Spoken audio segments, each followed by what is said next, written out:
आज ही Doubtnut app download करें। Doubtnut पर होगा अब आपके सभी मैथ्स, केमिस्ट्री, फिजिक्स और बायोलॉजी डाउट्स का सफाया। बस अपने क्वेश्चन की फोटो खींचो, उसे क्रॉप करो और तुरंत वीडियो सोल्यूशन पाओ। Download now. इस क्वेश्चन में दे रखा है कि 3 point charges are placed at the corner of equilateral triangle, यानी इक्विलेटरल ट्राइंगल के कॉर्नर पे हमने चार्ज प्लेस कर दिए। अब ये कहेगा assume only electrostatic force are acting, the system can never be in equilibrium, the system will be equilibrium if charge rotate about the center, the system will be in equilibrium if charge have different magnitude and different science, the system will be in equilibrium if charge have same magnitude but different sign। तो अब हम इसमें देखेंगे कि कौन सा option है। हम डी से ऊपर जाने की कोशिश करेंगे। The system will be in equilibrium if charge have same magnitude but different sign, यानी इसमें दे रखा है कि तीनों का चार्ज सेम हो, यानी क्यू क्यू क्यू, और इनमें साइन डिफरेंट रख सकते हैं। हम इस वाली पॉसिबिलिटी में हम इक्विलिब्रियम ला सकते हैं, ऐसा डी ऑप्शन बोल रहा है।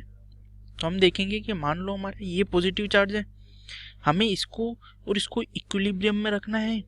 तो क्या करना होगा, अगर यहाँ मान लो अगर एक पॉजिटिव चार्ज है तो रिपेलिंग फोर्स होगा, ये दोनों दूर जा रहे होंगे, तो हमें ये अगर इधर जा रहा है तो हमें इसको इधर नीचे खींचना होगा, और ये अगर इधर जा रहा है तो हमें इसको इधर खींचना होगा, यानी इस वाले चार्ज को, जो लास्ट चार्ज है, उसको माइनस क्यू होना पड़ेगा।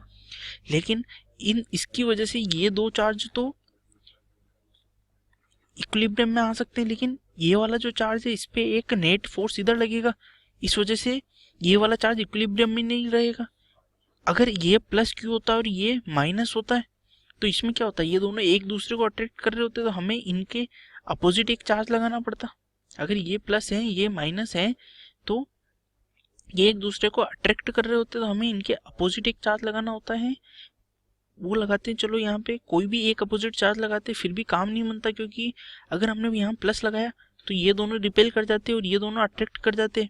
तो हम यूँ कहेंगे कि ये जो ऑप्शन है ये वाला, इससे हमें इक्विलिब्रियम नहीं मिलेगा, क्योंकि किसी भी केस में अट्रैक्शन और क्या बोलते हैं रिपेलिंग फोर्स की वजह से वो पास या फिर दूर आ ही जाएंगे किसी न किसी तरीके से द सिस्टम। तो डी ऑप्शन गलत हो गया, the system will be in equilibrium if charge have different magnitude and different sign. अब इस वाले केस में क्या होगा कि ना फिर से ना ये केस होल्ड नहीं कर पाएगा इक्विलेटरल ट्राइंगल के अंदर, क्योंकि अगर यहाँ पे हमने कोई प्लस चार्ज लिया, यहाँ पे प्लस चार्ज लिया, और इन दोनों को रोके रखने के लिए यहाँ नेगेटिव चार्ज लिया, तो इस पे ओवरऑल एक फोर्स इधर लग जाएगा।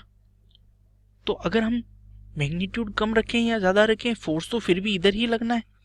तो सेकंड वाले में भी हम इक्विलिब्रियम नहीं ला पाएंगे, क्योंकि इक्विलेटरल ट्राइंगल में अगर किसी को एक पॉइंट पे रखना है, तो इसको अगर एक फोर्स कोई इधर खींच रहा है, दूसरा वाला इधर नहीं, तो इसके अगर कोई एक चार्ज उसको अपनी तरफ खींच रहा है, तो जो बचा हुआ तीसरा चार्ज है वो उसको कभी भी है ना क्या बोलते इक्विलिब्रियम में रख ही नहीं पाएगा। जैसे एक चार्ज इधर है, एक चार्ज इधर, एक चार्ज इधर है, अगर ये इसको इधर या इधर पुश दे रहा है तो ये वाला चार्ज किसी भी तरीके से या तो इसको या इसको कैंसिल कभी नहीं कर पाएगा। ये वाला चार्ज कभी भी है ना इस वाले चार्ज की वजह से जो फोर्स है ये इसको कैंसिल नहीं कर पाएगा, क्योंकि जो इन दोनों के बीच में फोर्स होगा वो रेडियल होगा इस डायरेक्शन में। तो इस वजह से ये फोर्स कभी भी कैंसिल नहीं कर पाएंगे, इसलिए इक्विलेटरल ट्राइंगल में क्या बोलते हैं इक्विलिब्रियम आएगा ही नहीं। अगर हम बी ऑप्शन देखते हैं कि ना the system will be in equilibrium if charges rotate about the centre of triangle, अगर वो रोटेट ही करने लगे तो फिर वो इक्विलिब्रियम में कैसे रहेंगे, इनके ऊपर एक फोर्स लगता रहेगा हमेशा टाइम पे। तो बी ऑप्शन भी हमारा सही नहीं होगा। अब ए ऑप्शन है the system can never B equilibrium, ये वाला बिल्कुल सही ऑप्शन है। अगर हम कभी उनको इक्विलिब्रियम में रख ही नहीं पाएंगे तो हमारा ए ऑप्शन सही हो जाएगा। बी एक बार वापस से बी ऑप्शन देख लेते हैं कि ये क्यों गलत है। अगर चार्ज है हमारे पास, ठीक है, 1 2 3 चार्ज है, अगर इनको सेंटर में हमने रोटेट कराया तो हमें क्या चाहिए कि ये अगर सेंटर में रोटेट कर रहे हैं तो इनके ऊपर एक आउटवर्ड फोर्स लगेगा। अगर हमें इस आउटवर्ड फोर्स को बैलेंस करना है तो हमें क्या करना पड़ेगा, एक सेंटर की तरफ अलग से एक और फोर्स चाहिए रहेगा हमें, और वो फोर्स तभी आ पाएगा जब इन तीनों चार्ज को कोई सेंटर की तरफ अट्रैक्ट करे। लेकिन हमारे पास ऐसा कोई फोर्स है नहीं जो इसको सेंटर की तरफ अट्रैक्ट कर पाएगा। इसके लिए हमें क्या चाहिए कि यहाँ पे अगर पॉजिटिव है, यहाँ पॉजिटिव है, यहाँ अगर पॉजिटिव चार्ज है तो सेंटर पे एक नेगेटिव चार्ज होना चाहिए जो इनको अट्रैक्ट करके रख सके।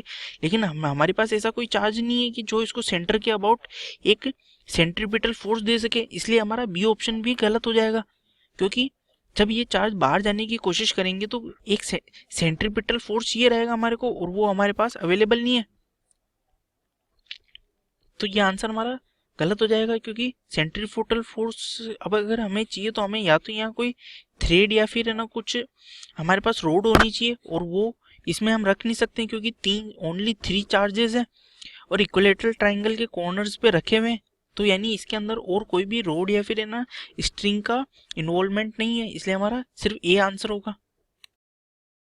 क्लास 6 से 12 से लेके नीट, IIT, जेई मेंस और एडवांस के लेवल तक 10 मिलियन से ज्यादा स्टूडेंट्स का भरोसा। आज ही डाउनलोड करें डाउटनेट ऐप या व्हाट्सएप कीजिए अपने डाउट्स 8400 400 400 पर।